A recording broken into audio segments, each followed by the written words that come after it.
এই যে ছেলেটিকে দেখছেন তার নাম হচ্ছে তেসাং। তেসাং কোরিয়ার অনেক দরিদ্র পরিবারের একজন সন্তান। ছোটবেলা থেকেই সে অনেক মেধাবী একজন স্টুডেন্ট ছিল, কিন্তু পরিবারের হাল ধরার জন্য অনেক আগে সে তার লেখাপড়া ছেড়ে দিয়েছে। বর্তমানে সে একটি কোম্পানিতে সাধারণ একজন কর্মচারী হিসেবে কাজ করছে। তবে তেসাং সবসময় তার পরিবারকে একটু ভালো রাখতে চাইত, তাই সে বাড়তি কিছু টাকা উপার্জনের জন্য নিজের জীবন বাজি রেখে ইলিগেল মালামাল সাপ্লাইয়ের কাজ করত। সে অন্য দেশের বর্ডার পার করে নিজের দেশে বিভিন্ন অবৈধ মালামাল ট্রাকের মাধ্যমে সাপ্লাই করে নিয়ে আসত। কিন্তু এত ঝুঁকিপূর্ণ কাজ করে তার তেমন কোনো লাভই হতো না, বরং লাভ হতো কোম্পানির মালিকদের। কিন্তু তার এত কষ্টের পরও তাকে কেউ তেমনভাবে মূল্যায়ন করত না। সবাই তাকে অনেক ছোট চোখে দেখত এবং সামান্য কিছু টাকা দিয়ে অনেক কঠিন কঠিন কাজ করিয়ে নিত।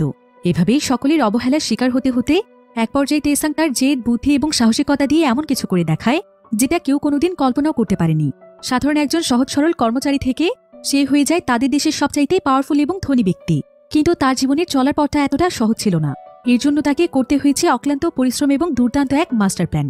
আজকের এই গল্পটি সাধারণ কোনো গল্প নয়, বরং গল্পের প্রত্যেকটি জায়গাতে জায়গাতে এত বেশি টুইস্ট এবং থ্রিলিং রয়েছে যেটা আপনারা কল্পনাও করতে পারবেন না।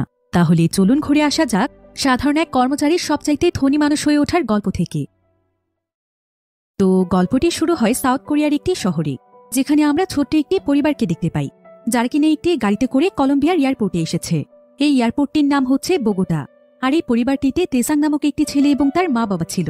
তারা আসলে প্রায় অনেকদিন যাবৎ কোরিয়া থেকে আমেরিকাতে সেটেল হতে চাইছিল, কিন্তু অনেক চেষ্টার পরও তারা কোনোভাবেই আমেরিকার ভিসা পায় না। তাই বাধ্য হয়ে তারা এখন কোরিয়া থেকে কলম্বিয়াতে শিফট হচ্ছিল। তবে কলম্বিয়াতে তারা শুধুমাত্র কিছু সময়ের জন্য যাচ্ছে, কারণ সেখানে থেকেই তারা তাদের ভিসার প্রবলেমটিকে সলভ করবে। এরপর সেখান থেকেই ডিরেক্ট আমেরিকাতে চলে যাবে। তো কলম্বিয়ার বোগোটা এয়ারপোর্টে ল্যান্ড করার পর তারা যখন গাড়িতে চড়ে কোনো এক জায়গার উদ্দেশ্যে যাচ্ছিল, ঠিক তখনই সেখানে বাইকে করে কয়েকটি ছেলে চলে আসে। আর তারা তাদের গাড়ির গ্লাসটি ভেঙে ফেলে তেসাংয়ের বাবার কাছ থেকে তার ব্যাগটি ছিনিয়ে নিয়ে যায়। অর্থাৎ তারা ছিল এখানকার ছিনতাইকারী।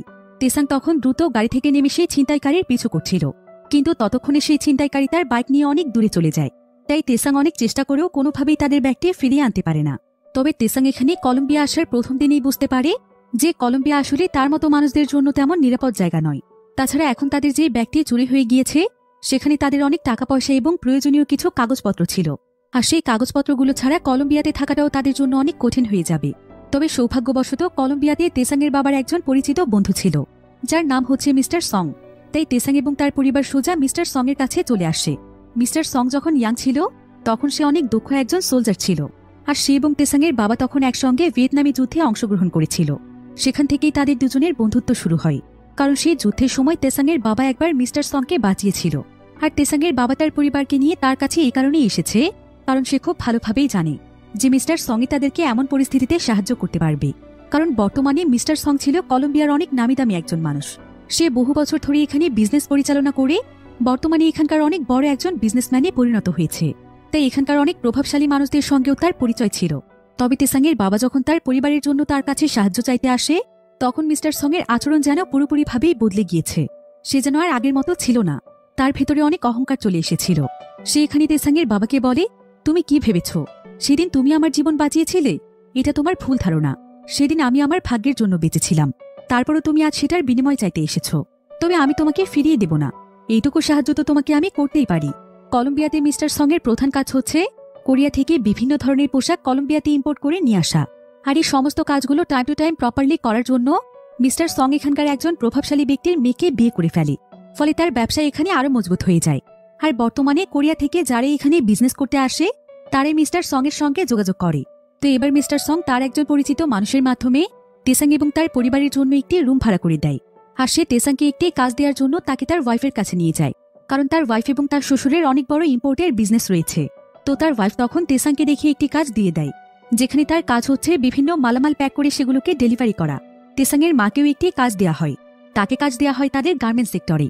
তো তেসাং এবং তার মা কলম্বিয়াতে এসে কঠোর পরিশ্রম করতে শুরু করে, যাতে করে খুব তাড়াতাড়ি তারা তাদের জীবনটাকে গুছিয়ে নিতে পারে।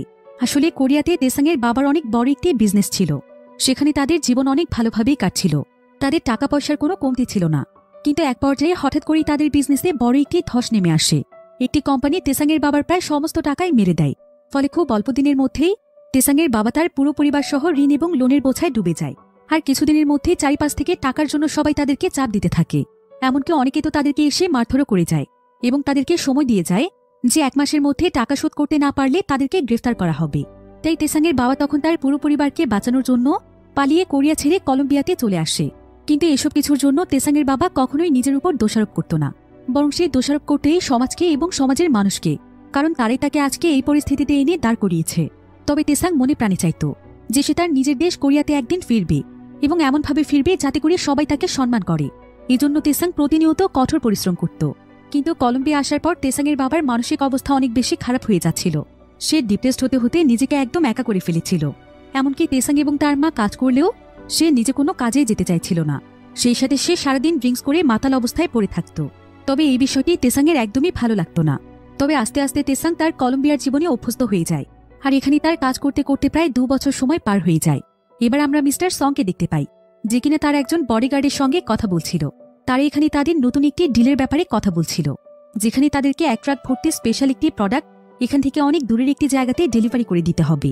তবে এটা অনেক বেশি রিস্কের কাজ ছিল, কারণ যদি কোনোভাবে একবার তাদের এই ট্রাকটি ধরা পড়ে যায় তাহলে অনেক বড় সমস্যা হতে পারে। তাই তাদের এই প্রোডাক্টগুলো ডেলিভারির জন্য বিশ্বস্ত একজন মানুষের প্রয়োজন ছিল। মিস্টার সং-এর বডিগার্ড তখন তাকে তেসাংয়ের কথা বলে, কারণ তেসাং অনেক পরিশ্রমী এবং বিশ্বস্ত। তাই সেদিন রাতের বেলা মিস্টার সং তেসাংকে তার কাছে ডাকে, আর সে তেসাংকে তার এই কলম্বিয়াতে আসার ঘটনা শোনায়, যে কিভাবে সে কলম্বিয়াতে এসে ছোট্ট একটি বিজনেস শুরু করেছিল।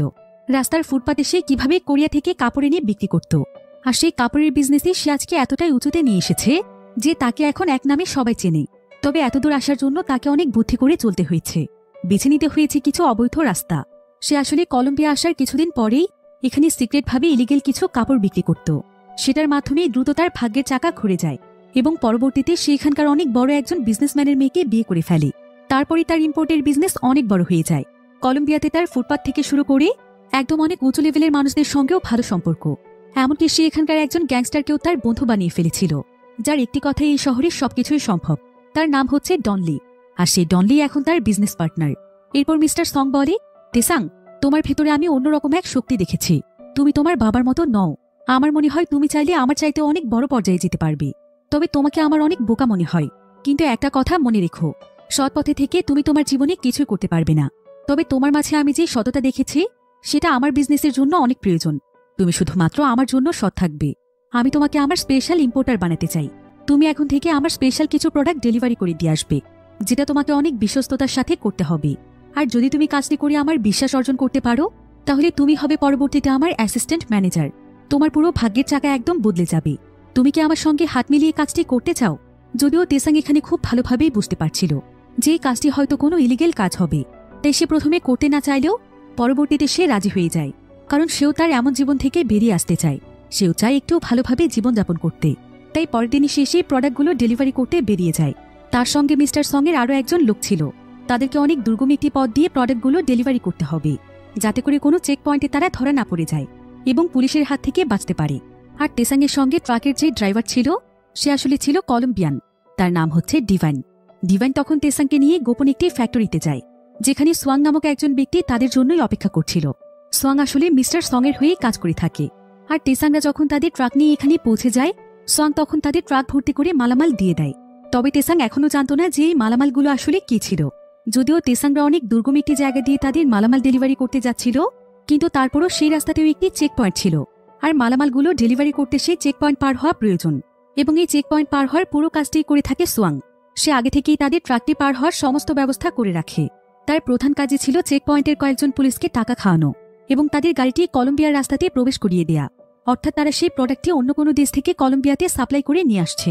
সোয়াংয়ের আগেও বেশ কয়েকবার মিস্টার সং-এর ট্রাকগুলো এভাবে পার করিয়ে দিয়েছিল। তো আজকে যখন একটি চেক পয়েন্টে সোয়াং টাকা দিয়ে আসতে যায়, তখন তার পেছনে সোয়াং এবং ডিভাইন নামক সেই ড্রাইভার গাড়ি নিয়ে ওয়েট করছিল। কিন্তু আজকে আবার এই চেক পয়েন্টে চেক করার জন্য এখানে বড় একজন ইনচার্জ তার পুরো টিম নিয়ে চলে আসে। আর তারা তেসাংদের গাড়িটি দেখতে পেয়ে গাড়িটি চেক করতে চলে যায়। তেসাং এতে অনেকটাই ভয় পেয়ে যায়, কারণ এমন পরিস্থিতি তার জীবনেই প্রথমবারের মতো ছিল। তো একজন অফিসার এখানে এসে তেসাংকে গাড়ি থেকে নেমে আসতে বলে, কিন্তু তেসাং তখন এই প্রোডাক্টগুলো বাঁচানোর জন্য সে অফিসারের কোনো কথা না শুনে গাড়ি নিয়ে পালানোর চেষ্টা করছিল, কারণ তেসাং চাইছিল মিস্টার সং-কে খুশি করতে, যাতে করে মিস্টার সং তাকে বড় পদের কোনো কাজ দেয়। তাই তেসাং অনেক স্পিডে গাড়ি চালিয়ে চেক পয়েন্টটিকে ক্রস করার চেষ্টা করছিল, কিন্তু পেছন থেকে ইনচার্জের পুরো টিম গাড়িটির ভেতরে গুলি করতে থাকে, যার ফলে দেখা যায় যে গাড়ির ভেতরে থাকা অনেক মালামাল বাহিরে পড়ে যেতে থাকে। আর এখানে আমরা জানতে পারি যে আসলে গাড়িতে করে যে সমস্ত মালামালে স্মাগলিং করা হচ্ছে সেই মালামালগুলো মূলত আসলে ছিল মেয়েদের আন্ডারগার্মেন্টসের পোশাক, যেগুলো কলম্বিয়াতে আমদানি বা রপ্তানি করা ছিল ইলিগেল। তাই এখন পুলিশ পুরোপুরিভাবে তাদের পেছনেই লেগে যায়। আর এভাবেই তেসাংয়ের গাড়ির পেছনে ধাওয়া করতে করতে তেসাংয়ের গাড়িটি রাস্তার একটি সাইনবোর্ডের সাথে ধাক্কা লেগে অ্যাক্সিডেন্ট হয়ে যায়। তেসাং বুঝতে পারে যে সে এই গাড়ি নিয়ে আর পালাতে পারবে না, তাই সে দ্রুত গাড়ি থেকে নেমে পড়ে এবং ওইটুকু সময়ের মধ্যে যতটুকু সম্ভব তার হাত দিয়েই মালামালগুলোকে সংগ্রহ করছিল আর সেগুলো হাতে নিয়ে এসে পুলিশের কাছ থেকে পালানোর চেষ্টা করছিল। সে কোনোভাবেই মিস্টার সং এর বিশ্বাস ভাঙতে চাইছিল না, আর সে এইটুকু মালামাল এ কারণেই বাঁচাতে চাইছিল যাতে করে মিস্টার সং বুঝতে পারে যে সে মালামালগুলোকে বাঁচানোর জন্য আপ্রাণ চেষ্টা করেছে।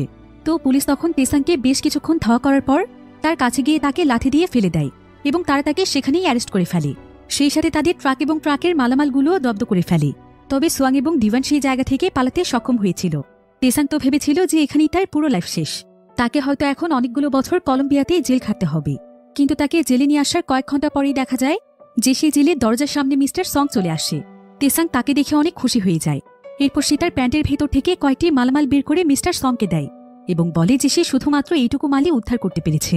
মিস্টার সং এতে তেসাংয়ের উপর অনেক ইমপ্রেস হয়ে যায়। তবে আসলে মিস্টার সং এর ক্ষমতা ছিল অনেক দূর পর্যন্ত, কারণ কলম্বিয়ার অনেক বড় বড় ব্যক্তিদের সঙ্গে তার ভালো সম্পর্ক রয়েছে। তাই তাদের পাওয়ারকে কাজে লাগিয়ে সে খুব সহজেই তেসাং এবং তার মালামালের গাড়িটি ছাড়িয়ে নেয়। আর এই ঘটনার পর তেসাংয়ের উপর তার অনেক ভরসাও তৈরি হয়ে যায়। সে তখন তেসাংকে তার মেইন টিমে ওয়েলকাম জানানোর জন্য একটি পার্টির আয়োজন করে, যেখানে তার সমস্ত পরিচিত মানুষেরা অ্যাটেন্ড করেছিল। মিস্টার সং তখন তেসাংকে সকলের সঙ্গে পরিচয় করিয়ে দেয় আর সবাইকে জানায় যে তেসাং এখন তার টিমের লোক।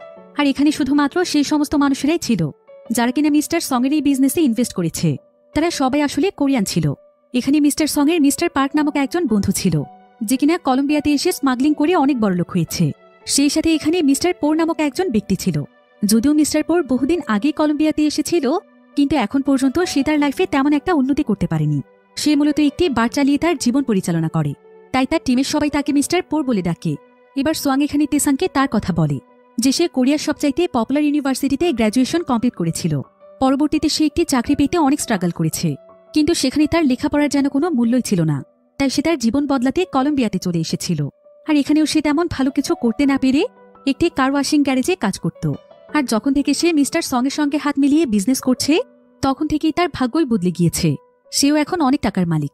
এসব শুনে তেসাংয়ের মনে অনেক আশা জাগছিল যে সেও হয়তো তার ভাগ্য পাল্টে ফেলতে পারবে। তো এখানে গল্প করতে করতে সকলের সঙ্গে তেসাংয়ের ভালো সম্পর্ক তৈরি হয়ে যায়। তো এভাবেই দেখতে দেখতেই প্রায় বেশ কয়েকদিন সময় পার হয়ে যায়। বর্তমানে তেসাংয়ে সোয়াংয়ের মালগুলো ডেলিভারির প্রধান কাজ করত। তারা পুরো টিম মিলে এতটাই সাবধানতার সাথে কাজগুলো কমপ্লিট করত যে সহজে তারা চেক পয়েন্টে ধরা পড়ত না। সেই সাথে তেসাংও প্রত্যেকবারই মাল সাপ্লাই করে নিয়ে আসার সময় এমনভাবে তার গাড়িগুলো সাজিয়ে রাখত এবং চেক পয়েন্টের অফিসারদের সঙ্গে কথা বলতো যে তারপর আর কোনোভাবেই অফিসারদের সন্দেহ তৈরি হতো না, বরং তাকে নর্মাল একজন ব্যবসায়ী মনে করে ছেড়ে দিত। কারণ একবার তারা ধরা পড়ার পর মিস্টার সং তাদেরকে কোনো মতে বাঁচিয়েছে, তবে দ্বিতীয়বার সে তার সেই লোকদের মাধ্যমে যে তাকে বাঁচাতে পারবে এটার কোনো গ্যারান্টি ছিল না। তাই তাকে সবসময় সাবধানতার সাথেই কাজ করতে হয়। এভাবেই প্রায় কয়েক বছর ধরে তেসাং এবং তার পুরো টিম কাজ চালিয়ে যাচ্ছিল। ফলে দেখতে দেখতে তাদের এই ইলিগেল বিজনেস অনেক বড় হয়ে যায়। তারা সবাই মিলে অনেক টাকা উপার্জন করতে থাকে। তেসাংয়ের পরিস্থিতিও আগে থেকে অনেকটাই ভালো হয়ে যায়। আর বর্তমানে মিস্টার সংও তাকে অনেক বেশি পছন্দ করে এবং তার পুরো টিমের মধ্যে সে সবচাইতে বিশ্বাস করে তাকে। তেসাং আবার শুরু থেকেই মিস্টার সংকে বস বলে ডাকত। তাই মিস্টার সং একদিন তেসাংকে তার কাছে ডেকে বলে যে তেসাং এখন তার কাছে তার নিজের মানুষের মতো। তাই তেসাং যেন তাকে আজ থেকে আর বস না বলে, বরং সে যেন তাকে আঙ্কেল বলে ডাকে। কিন্তু তারপরও তেসাং তাকে বস বলে সম্বোধন করছিল, কারণ তেসাং তাকে তার সম্মানের জায়গাটা সবসময় দিতে চায়। এটা শুনে তেসাংয়ের প্রতি মিস্টার সং আরও ইমপ্রেস হয়ে যায়। অন্যদিকে আমরা সোয়াংকে দেখতে পাই। সোয়াং সিক্রেটভাবে তার টিমের সঙ্গে একটি প্ল্যান করছিল। সোয়াং এখানে তার টিমকে বলে যে সে অনেক বছর ধরে মিস্টার সং এর পার্টনার হয়ে কাজ করছে, যেখান থেকে সে মাত্র কয়েক % টাকা পায়। কিন্তু সে নিজে এখন কলম্বিয়াতে একটি বিজনেস করতে চায়। সে অনেক চিন্তা ভাবনা করে দেখেছে যে কোরিয়ার শীতের জ্যাকেটগুলো অনেক বেশি কোয়ালিটিফুল এবং সেগুলো দেখতে অনেক সুন্দর, কিন্তু সেগুলো কলম্বিয়ার কোনো জায়গাতেই পাওয়া যায় না। তাই কলম্বিয়ার জন্য কোরিয়ান জ্যাকেট হবে একটি আনকমন প্রোডাক্ট। এজন্য সে ভাবছে যে সে সিক্রেটভাবে জ্যাকেটের বিজনেস করবে। কিন্তু এখানে সোয়াংয়ের একজন টিম মেম্বার বলে, আপনার কি মনে হয় যে কলম্বিয়ার মতো দেশে জ্যাকেটের মতো বিজনেস চলবে? ধরতে গেলে এখানে সারা বছরই গরম থাকে, এখানে শীত থাকে মাত্র কয়েকদিনের জন্য। তাহলে জ্যাকেটের বিজনেস এখানে কিভাবে লাভজনক হবে? সোয়াং তখন তাকে বলে, আমার মূল পয়েন্টটা আসলে এই জায়গাতেই যে কলম্বিয়াতে শীত খুবই কম সময়ের জন্য আসে। এখানে শীত কম থাকে বলেই তো এখানে লাভের পরিমাণটা বেশি হবে, কারণ এই অল্প কিছু দিনে শীতের সময়ে মানুষ যখন ভালো ভালো কালেকশন পাবে তখন তারা সেগুলোকে অনেক বেশি দামে কিনবে। আর শীত যেহেতু মাত্র কয়েকদিনের জন্য থাকবে, তাই এই কয়েকদিনেই মানুষ নতুন নতুন কালেকশন ট্রাই করার জন্য তারা এইটুকু সময়েই বারবার বিভিন্ন স্টাইলিশ জ্যাকেট কিনবে। আর এটাই হবে জ্যাকেটের বিজনেসের সবচাইতে বড় প্লাস পয়েন্ট। কিন্তু আসলে কলম্বিয়াতেও জ্যাকেটের বিজনেস ইলিগেল ছিল। তাই সোয়াং সিদ্ধান্ত নেয় যে সে তেসাংকে তার হাতে নিয়ে আসবে এবং তেসাংয়ের মাধ্যমে সে মালামালগুলো আনবে, ঠিক যেমনটা মিস্টার সং করে থাকে। তো এরপর সোয়াং তেসাংকে খবর দেয় আর সে তার বিজনেস আইডিয়ার ব্যাপারে সবকিছু তাকে বলে। সে তেসাংকে বলে যে তেসাং তো এখন মালামাল সাপ্লাই করতে অনেক বেশি দক্ষ, তাই সে শুধুমাত্র তেসাংয়ের সঙ্গে জ্যাকেটের বিজনেস করতে চায়। এই জন্য তেসাংকে শুধুমাত্র একটি প্রাইভেট লাইন তৈরি করতে হবে, যাতে করে তারা খুব সহজেই এখানে মালামাল নিয়ে আসতে পারে। এসব বলে সোয়াং তেসাংকে একটি গানও দিয়ে দেয়, যাতে করে যে কোনো সময় এই গানটি তার কাজে আসতে পারে। সোয়াং এখানে তেসাংকে আরও বলে যে তেসাং যদি শুধুমাত্র মিস্টার সঙের সেই কাজ নিয়ে পড়ে থাকে, তাহলে সে কোনোদিনও এর চাইতে বেশি দূরে এগোতে পারবে না। তাদের দুজনেরই এখন সময় হয়েছে নিজেদেরকে অনেক উঁচু পর্যায়ে নিয়ে যাওয়ার, আর তেসাং তার সঙ্গে থাকলে তারা দুজনেই এটা করতে পারবে। তবে সোয়াং তেসাংকে সম্পূর্ণ বিষয়টি মিস্টার সঙের কাছ থেকে গোপন রাখতে বলে, কারণ মিস্টার সং জানতে পারলে তাদের আইডিয়া সে চুরি করবে। কিন্তু একথা শুনে তেসাং আর তার সঙ্গে কাজ করতে চাইছিল না, কারণ সে মিস্টার সঙের ভরসা কিছুতেই ভাঙতে চায় না।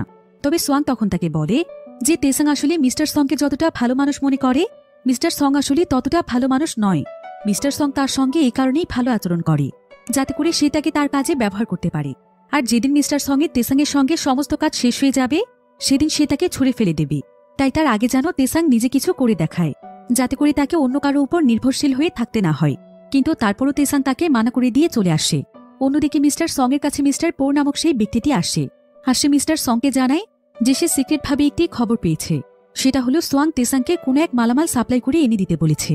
কিন্তু একথা শুনে মিস্টার সং তখন হাসে, আর সে তাকে বলে যে সোয়াংয়ের কাছে তেসাংকে সে নিজেই পাঠিয়েছে, কারণ সে তেসাংয়ের বিশ্বস্ততা চেক করতে চায়।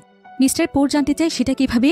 মিস্টার সং তখন তাকে বলে যে সে অনেকদিন ধরেই জানে যে সোয়াং গোপনে একটি বিজনেস শুরু করতে চায়, কিন্তু প্রোডাক্ট সাপ্লাই করে আনার জন্য তার কাছে কোনো লোক নেই।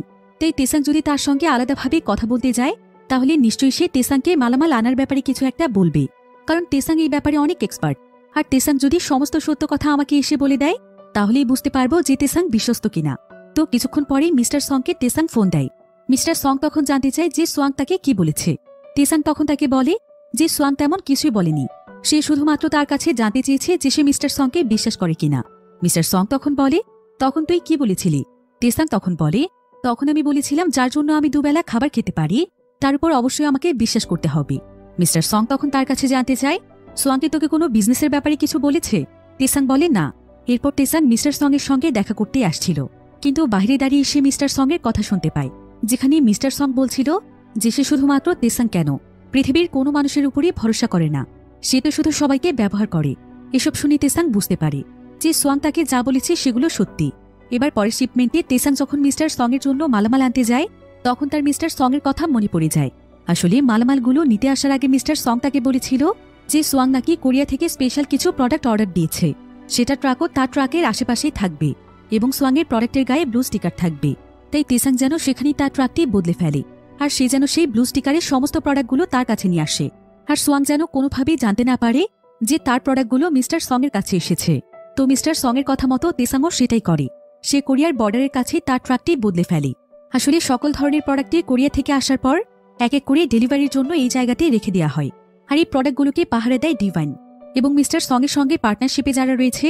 তেসাং এক এক করে প্রত্যেকের মালামাল তাদের কাছে ডেলিভারি করে দিয়ে আসে, আর এক একজনের প্রোডাক্টে এক এক কালারের স্টিকার থাকে, তাই খুব সহজেই বোঝা যায় কোনটা কার প্রোডাক্ট। তো তেসাং তখন মিস্টার সঙের কথা মতোই সেই ব্লু স্টিকারের সমস্ত প্রোডাক্টের ট্রাকটি নিয়ে চলে আসে এবং সেটা সে মিস্টার সঙের ফ্যাক্টরিতে দিয়ে দেয়।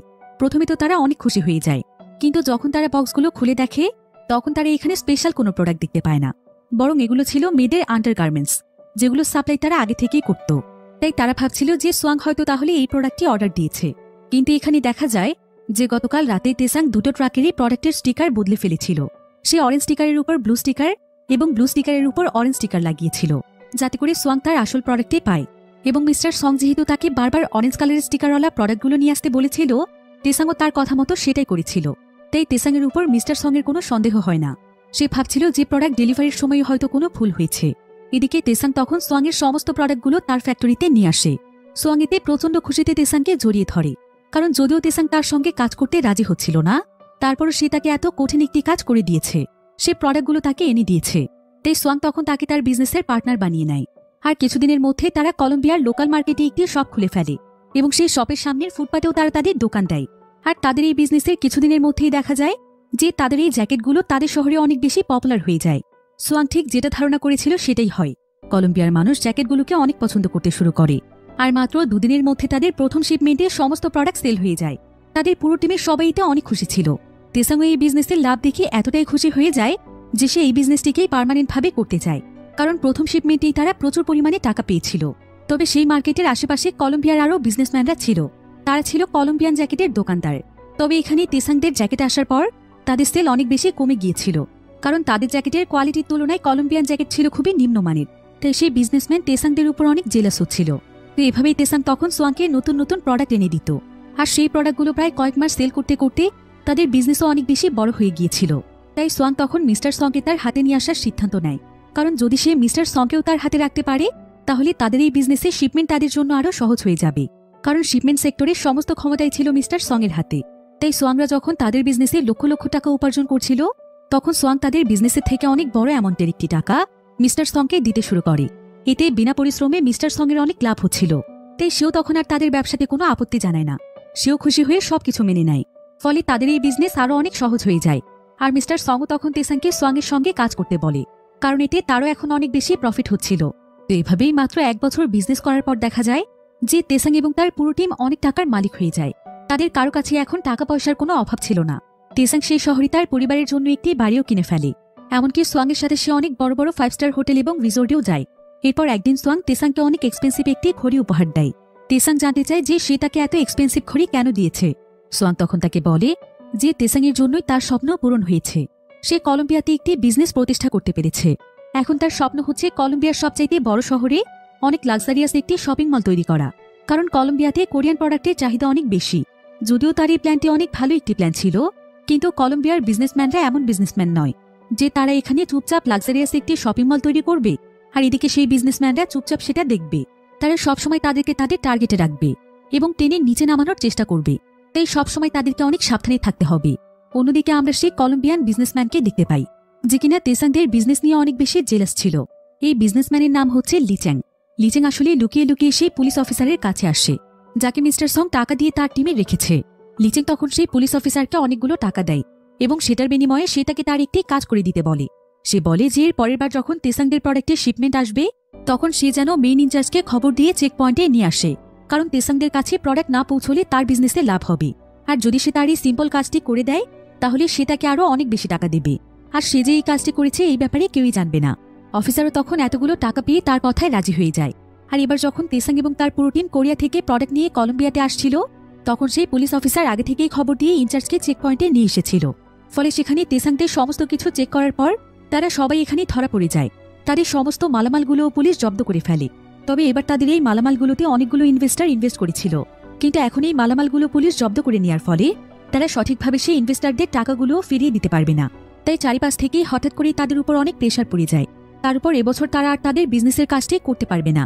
আর কাজ যদি তারা না করতে পারে তাহলে তাদের অনেক বড় বিপদ হয়ে যাবে। ইনভেস্টাররা তাদের উপর প্রেশার ক্রিয়েট করবে এবং আস্তে আস্তে তাদের বিজনেসও হয়তো বন্ধ হয়ে যাবে। তাই তাদেরকে এখন মালামাল আনার জন্য কোনো না কোনো প্ল্যান করতে হবে। এজন্য তাদের টিমের সবাই একসঙ্গে মিলে প্ল্যান করছিল যে আসলে কিভাবে তাদের এই জটিল সমস্যাটিকে সমাধান করা যায়, আর এখন কোন জায়গা দিয়ে স্মাগলিং করে মালামালগুলো আনা যায়। তো এসব ব্যাপারে কথা বলতে বলতে তাদের টিমের ড্যান নামক একটি ছেলে বলে যে সে ভেনেজুয়েলা নামক একটি জায়গা চেনে, আর বর্তমানে ভেনেজুয়েলাতে প্রচুর পরিমাণে স্মাগলিংয়ের মালামাল পড়ে আছে। তারা চাইলে আপাতত এই সিজনের জন্য সেখান থেকেই মালামাল সংগ্রহ করতে পারে। যদি তারা কোনো মতে বগুটা সিটি পর্যন্ত পৌঁছে যায় তাহলে সেখান থেকে মালামাল আনাটা তাদের জন্য অনেক সহজ হয়ে যাবে, কারণ সেখানে সচরাচর কোনো চেক পয়েন্ট থাকে না। যদিও সেই মালামালগুলো আসলে কোরিয়ান প্রোডাক্ট নয়, তাই তারা চাইলে আপাতত সেই প্রোডাক্টগুলো দিয়েই কাজ চালাতে পারে। কিন্তু এখন সবচাইতে বড় সমস্যা হচ্ছে সেই ভেনেজুয়েলা শহরের আশেপাশের এলাকা ছিল তাদের শত্রুদের এলাকা, যাদের সাথে অনেক বছর আগে তাদের ঝামেলা হয়েছিল। তাই সেখানে চেক পয়েন্ট না থাকলে অনেক বড় বিপদ রয়েছে। কিন্তু এসব কিছু জানার পরও তেসাং সেখানে যেতে রাজি হয়ে যায়, কারণ সকলের মতোই সে তার জীবনে যত অর্থ উপার্জন করেছিল সেই সমস্ত অর্থের মালামালগুলো পুলিশ জব্দ করে ফেলেছে। অর্থাৎ এই মিশনটিতে তার সারা জীবনের উপার্জন জড়িয়ে আছে। তাই যেভাবেই হোক এই কাজটি তাকে কমপ্লিট করতে হবে। সে কোনোভাবেই তার পুরাতন জীবনে ফিরে যেতে চায় না। তবে তেসাংয়ের এমন সাহসিকতায় তারা সবাই অনেক খুশি হয়েছিল। কিন্তু এখন যেহেতু তাদেরকে নতুন প্রোডাক্ট আনতে হবে, তাই এখন অনেক বেশি টাকার প্রয়োজন ছিল। এজন্য তাদের টিমে যতজন মানুষ রয়েছে তারা সবাই একটি ব্যাগের মধ্যে এক এক করে নিজেদের ভাগে টাকা দিয়ে দেয়, আর সেই টাকা ভর্তি ব্যাগটি দিয়ে দেওয়া হয় তেসাংকে, কারণ মালগুলো নিয়ে আসার জন্য তেসাংয়ে যাবে। এরপর তেসাং সেই সমস্ত টাকা নিয়ে তার বাড়িতে চলে আসে এবং শুয়ে শুয়ে চিন্তা করতে থাকে যে কিভাবে সেই প্ল্যানটিকে সাকসেস করবে। কিন্তু এমন সময় তেসাং তার বাবার আওয়াজ শুনতে পায়। আর সে দ্রুত তার ঘর থেকে বেরিয়ে আসে। বর্তমানে তেসাংয়ের বাবার মানসিক পরিস্থিতি অনেক খারাপ ছিল। সে সবসময় নিজেকে একটি রুমের মধ্যে বন্দি করে রাখত, কারণ তার বিজনেস ধ্বংস হয়ে যাওয়ার পর সে সেটারই দুশ্চিন্তায় থাকত। কিন্তু তেসাং তার সঙ্গে যে টাকাগুলো নিয়ে এসেছিল সেটা তার বাবা দেখে ফেলে। আর এই টাকাগুলো দেখে তার কাছে মনে হচ্ছিল যে সে তার বিজনেস ঠিক করে ফেলতে পারবে। তাই সে তেসাংয়ের দিকে তার একটি বন্দুক তাক করে জোর করে তেসাংয়ের কাছ থেকে সেই টাকার ব্যাগটি নিয়ে নেয়। এরপর তার বাবা সেই ব্যাগটি নিয়ে একটি গাড়িতে উঠে পড়ে। আর সেই গাড়িটির ড্রাইভিং সিটে থাকা একটি মেয়ে তাকে তখন রায়পুরে সেখান থেকে নিয়ে যাচ্ছিল। অন্যদিকে তেসাংও তখন তার বাবার পিছু করতে শুরু করে। তবে তার বাবার গাড়িটি যখন তার গাড়ি থেকে অনেকটাই দূরে চলে আসে, তখন সেই গাড়িতে থাকা মেয়েটি তার বাবার কাছ থেকে টাকার সেই ব্যাগটি নিয়ে সেখান থেকে পালিয়ে যায়। তেসাং তখন দ্রুত দৌড়ে তার বাবার কাছে আসে, কিন্তু এখানে আসার পর সে দেখতে পায় যে সে মেয়েটি আসলে তার বাবাকে গুলি করে তার কাছ থেকে টাকা নিয়ে পালিয়েছে। আর এখানে তার বাবার প্রচন্ড ব্লিডিং হচ্ছিল, যার ফলে মাত্র কয়েক মিনিটের মধ্যেই তার বাবা তার চোখের সামনেই মারা যায়। তেসাং এতে অনেক কষ্ট পেয়েছিল, কারণ আর যা কিছুই হয়ে যাক সে তো তার বাবা, সে তাকে অনেক ভালোবাসে। এবার বাবার সমস্ত ফিনারেলের কাজ শেষ করার পর তেসাং তার টিমের কাছে আসে। আর ততক্ষণে তার টিমের সবাই টাকার ব্যাপারে সবকিছু জেনে গিয়েছিল। তাই তারা তেসাংকে বলছিল যে যেভাবেই হোক তাদের টাকা ফিরিয়ে দিতে। তারা সবাই এখানে টাকার কথাই ভাবছিল, কিন্তু তেসাং যে আজকে তার বাবাকে হারিয়েছে এই ব্যাপারে তারা কেউ তাকে কোনো সান্ত্বনাই দিচ্ছিল না। তেসাং এতে বুঝতে পারে যে পৃথিবীতে শুধুমাত্র টাকারই মূল্য আছে, মানুষের কোনো মূল্য নেই। তো এখানে সবাই যখন তেসাংকে টাকার জন্য অনেক প্রেশার দিচ্ছিল, তখন তেসাং তাদের সবার উপর প্রচন্ড রেগে যায়। আর সে চিৎকার করে সবাইকে বলে, যখন আমি নিজের জীবন বাজি রেখে তোমাদের জন্য কাজ করেছিলাম তখন তোমরা সবাই আমাকে মাথায় করে রেখেছিলে। আমার জন্যই তোমরা তোমাদের বিজনেস দাঁড় করাতে পেরেছ আর লক্ষ লক্ষ টাকা উপার্জন করেছ। তোমাদের কাছে যা অর্থ আছে সেই সব কিছুর পেছনে আমি আছি। আর আজকে সামান্য কিছু টাকার জন্য তোমরা আমার সঙ্গে এমন আচরণ করছো। তোমরা ভুলে যেও না আমি ছাড়া তোমাদের এই বিজনেস কিছুই না। এসব বলে তেসাং সেখান থেকে চলে আসে। আর পরের দিন তেসাংয়ের সঙ্গে দেখা করতে আসে সোয়াং। সোয়াং তেসাংকে কিছু টাকা দিয়ে বলে যে তেসাং যেন এখান থেকে অন্য কোথাও চলে যায় এবং নতুনভাবে কাজ শুরু করে তার জীবন শুরু করে। কিন্তু এমন সময় তাদের টিমের ড্যাং নামক সেই ছেলেটি বলে যে তাদের এত সহজে হাল ছেড়ে দেওয়াটা ঠিক হবে না। সে একটি খবর পেয়েছে, তাদের শপের সামনে কলম্বিয়ান যে লিচেং নামক বিজনেসম্যান রয়েছে, সেই বিজনেসম্যান তাদের সমস্ত মালামালগুলো তার দোকানে উঠিয়েছে। তার মানে নিশ্চয়ই পুলিশদের সঙ্গে তার কোনো কানেকশন আছে। হতে পারে সেই তাদেরকে ধরিয়ে দিয়েছে, তা না হলে সেই মালামালগুলো তার কাছে কিভাবে এলো। তেসাং এতে সমস্ত কিছু বুঝতে পারে যে তাহলে এই সবকিছুর পেছনে রয়েছে লিচেং। তারে তাদের বিজনেস ধ্বংস করে দিয়েছে এবং তাদের সমস্ত মালামাল সে চালাকি করে তার নিজের করে নিয়েছে। তার মানে সে পুলিশ অফিসারকে টাকা খাইয়ে তাকে হাত করেছে। তেসাং তখন একটি প্ল্যান করে তার ট্রাক নিয়ে রাতের বেলা লিচেং এর ফ্যাক্টরিতে চলে যায়। সেখানে সেই ফ্যাক্টরির একজন কেয়ারটেকার ছিল। তো তেসাং তখন তার গাড়ি থেকে নেমে সেই কেয়ারটেকারের কাছে যায় এবং সে তাকে জানায় যে তাকে তার বস লিচেং পাঠিয়েছে। সে এবং লিচেং এখন একই টিমেই কাজ করছে। আর লিচেং তাকে ফ্যাক্টরি থেকে মালামাল নিয়ে যেতে বলেছে, কারণ তাদেরকে তাদের সব দিয়ে সাজাতে হবে। এরপর কেয়ারটেকার জানতে চায় যে বাকি ট্রাকগুলো তাহলে কখন আসবে। এসব বলতে বলতে সে কাকে যেন ফোন দিচ্ছিল, তাই তেসাং তখন তার উপর হামলা করে। আর এমন সময় সেখানে সেই কেয়ারটেকারের একজন বন্ধুও চলে আসে। তেসাং তখন তাকেও মারধর করে তার অবস্থা খারাপ করে দেয়। আর কিছুক্ষণের মধ্যেই তেসাংয়ের প্ল্যান মোতাবেক তার টিমের বাকি সদস্যরা এখানে ট্রাক নিয়ে চলে আসে এবং তারা সবাই মিলে লিচেংয়ের ফ্যাক্টরি থেকে তাদের সমস্ত মালগুলো নিয়ে যায়, কারণ এই মালগুলো তাদেরই ছিল। তো এভাবে তারা তাদের মালামালগুলো পেয়ে যায়। অন্যদিকে লিচেং যখন এটা জানতে পারে, তখন সে বন্দুক নিয়ে সোজা মিস্টার সং এর কাছে চলে আসে। আর সে মিস্টার সংকে গুলি করে মেরে ফেলতে যাচ্ছিল, কারণ সে ভাবছিল যে এই কাজটি মিস্টার সং করেছে। কিন্তু মিস্টার সং তাকে বুঝিয়ে বলে যে এই মালামালের সঙ্গে তার কোনো সম্পর্ক নেই, হতে পারে তেসাং এবং তার পুরো টিম এমনটা করেছে। অন্যদিকে আমরা তেসাংকে দেখতে পাই, তেসাং তার গাড়িতে করে মিস্টার সং এর সঙ্গে দেখা করতে যাচ্ছিল। কিন্তু এমন সময় একজন ব্যক্তি বাইক নিয়ে তার পেছনে পড়ে যায় আর সে একটি বন্দুক দিয়ে তাকে শুট করে মেরে ফেলতে চাইছিল। যদিও তেসাং এখান থেকে পালিয়ে যাওয়ার চেষ্টা করছিল, কিন্তু সেই ব্যক্তি তাকে এখানেই গুলি করে দেয় আর সিন এখানেই কাট হয়ে যায়। অন্যদিকে লিচেং মিস্টার সং এর সঙ্গে কথা বলছিল। সে মিস্টার সংকে বলছিল যে সে যেন কৌশলে তেসাংকে তার হাতে তুলে দেয়, কারণ তেসাং এর জন্যই তার বিজনেসে অনেক লস হয়ে যাচ্ছে। মিস্টার সং যদি তাকে এই কাজটি করে দেয় তাহলে সে তাকে অনেক টাকা দেবে। তবে ঠিক এমন সময় সেখানে তেসাং চলে আসে। সে তাদের দুজনের মাঝখানে বসে পড়ে। এরপর তেসাং লিচেংকে বলে, একেই তো তুই আমাদের বিজনেসের সমস্ত মালামালগুলো দখল করেছিলি, আর এখন কিনা আমাকে মারার জন্য লোক লাগিয়ে দিয়েছিলি। কিন্তু আমার তেমন কোনো ক্ষতিই হয়নি, আমি উল্টো তোর সেই ভাড়া করা লোককে ডবল টাকা খাইয়েছি। একথা বলতে বলতে লিচেংকে সেখানে কেউ একজন গুলি করে মেরে ফেলে। আসলে তেসাং যাকে টাকা দিয়েছে সেই তেসাংয়ের কথা মতো লিচেংকে মেরে ফেলেছে। এরপর লিচেং মিস্টার সংকে বলে যে তার বিজনেসের মধ্যে যে আসবে সে কাউকেই ছাড়বে না, সে তার বিজনেসকে অনেক বড় করবে। তেসাংয়ের এমন রূপ দেখে মিস্টার সংও কিছুটা ভয় পেয়ে গিয়েছিল। এ ঘটনার পর তেসাং আস্তে আস্তে অনেক বদলে গিয়েছিল। সে লোক ভাড়া করে সেই মেয়েটিকেও মেরে ফেলে যে কিনা তার বাবাকে হত্যা করেছিল। এভাবেই সমস্ত প্রতিশোধ নেওয়া শেষ হলে তেসাং তার নিজের বিজনেস নিজেই শুরু করে দেয়। সে নিজেই মালামাল স্মাগলিং করে এনে নিজে নিজেই বিক্রি করতে থাকে, যার ফলে এখন সমস্ত প্রফিট তার একারই ছিল। এভাবেই তেসাংয়ের একা একা বিজনেস করতে করতে প্রায় 3 বছর সময় পার হয়ে যায়। আর বর্তমান সময়ে আমরা তেসাংকে দেখতে পাই। তেসাং এখন আর আগের মতো ছিল না। সে এখন কলম্বিয়ার অনেক ধনী একজন মানুষ। তার কাছে এখন টাকা পয়সার কোনো অভাব ছিল না। তার বিজনেসও এখন অনেক বড় হয়ে গিয়েছিল। কিন্তু এই ঠিক কিছুদিন পরেই দেখা যায় যে কলম্বিয়ার সরকার তাদের দেশে নতুন একটি আইন চালু করে। আইনটি ছিল অ্যান্টি স্মাগলিং এর ব্যাপারে। অর্থাৎ তাদের দেশে এখন যতগুলো স্মাগলিং করা জিনিসপত্র আছে সেই সমস্ত কিছুই সরকার খুব শীঘ্রই জব্দ করে ফেলবে এবং স্মাগলিংয়ের সমস্ত রাস্তা বন্ধের ব্যাপারে এখন থেকে কঠোর আইন প্রয়োগ করা হবে। আর যদি কোনো ব্যক্তি স্মাগলিংকৃত জিনিসপত্র বিক্রি করতে গিয়ে ধরা পড়ে যায় তাহলে তাকে 15 বছরের জেল দেয়া হবে। এখন এই আইন প্রয়োগ করার পরপরই দেখা যায় যে সোয়াংয়ের ফ্যাক্টরিতে যত ধরনের মালামাল ছিল পুলিশ সেই সমস্ত মালামাল জব্দ করে সেগুলোতে আগুন লাগিয়ে দেয়, কারণ তার বিজনেস এখন পুরোপুরিভাবে শেষ হয়ে গিয়েছে। এভাবেই কলম্বিয়াতে অনেক মানুষের স্মাগলিংয়ের বিজনেস বন্ধ হয়ে যায়। ফলে তারা রাস্তায় নেমে আন্দোলন করতে শুরু করে। ফলে পুরো দেশে স্মাগলিং নিয়ে অনেক বিশৃঙ্খল পরিস্থিতি সৃষ্টি হয়ে যায়। প্রায় বেশ কিছুদিন যাবৎ এমন পরিস্থিতি চলতে থাকে। আর কিছুদিন পর আবারও সবকিছু স্বাভাবিক হয়ে যায়। এরপর একদিন তেসাং তার পরিচিত সমস্ত বিজনেসম্যানকে তার কাছে ডাকে। তারা সবাই হচ্ছে তেসাংয়ের বিজনেস পার্টনার। এরপর তেসাং এখানে সকলকে উদ্দেশ্য করে বলে, আমরা বহু বছর ধরে স্মাগলিংয়ের মাধ্যমে বিজনেস করেছি, কিন্তু এখন যেহেতু কলম্বিয়াতে আইন প্রয়োগ হয়েছে তাই আমাদের সবার উচিত আইনের প্রতি শ্রদ্ধা রাখা। আমরা অভাবে পড়ে অন্যায়ের রাস্তা বেছে নিয়েছিলাম, কিন্তু এখন মোটামুটি আমাদের সবারই পরিস্থিতি অনেকটাই ভালো। তাই এখন থেকে আমাদের সৎ পথে বিজনেস করা উচিত। আমি চাই আমাদের স্মাগলিংয়ের সমস্ত রাস্তাগুলো চিরদিনের জন্য বন্ধ হয়ে যাক।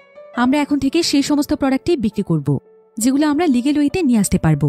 আমার মনে হয় এতেও আমাদের অনেক ভালো বিজনেস হবে। সৎ পথে থাকলে আমাদের মাঝে কোনো ভয় থাকবে না। আমরা সুন্দরভাবে বিজনেস করে আরো অনেক বড় হতে পারবো।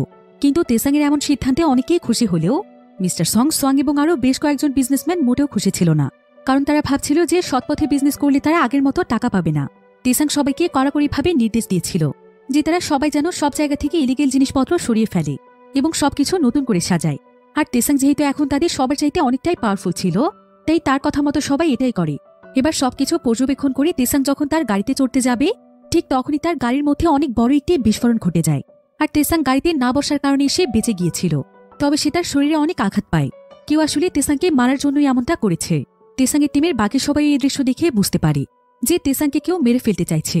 তারা ভাবছিল যে কলম্বিয়ার কোনো বিজনেসম্যানই হয়তো তেসাংয়ের পেছনে লেগেছে। সে তেসাংকে এই দুনিয়া থেকে বিদায় করে দিতে চাইছে। আর এই ঘটনার পর দেখা যায় তেসাংয়ের টিমের অনেকেই ভয় পেয়ে এই শহর ছেড়ে চলে যায়, কারণ এখানে তেসাংয়ের মতো তাদেরও জীবনে ঝুঁকি থাকতে পারে। তাই তারা তাদের যতটুকু টাকা পয়সা এবং জিনিসপত্র ছিল সেগুলো নিয়ে পালিয়ে যায়। তাদের টিমের ড্যাঙ্গো পালিয়ে যাওয়ার জন্য এয়ারপোর্টে যাচ্ছিল। অন্যদিকে সোয়াংয়ের কাছেও যত টাকা পয়সা ছিল সে সেই সমস্ত টাকা পয়সা সুটকেসে ভরে প্যাক করছিল।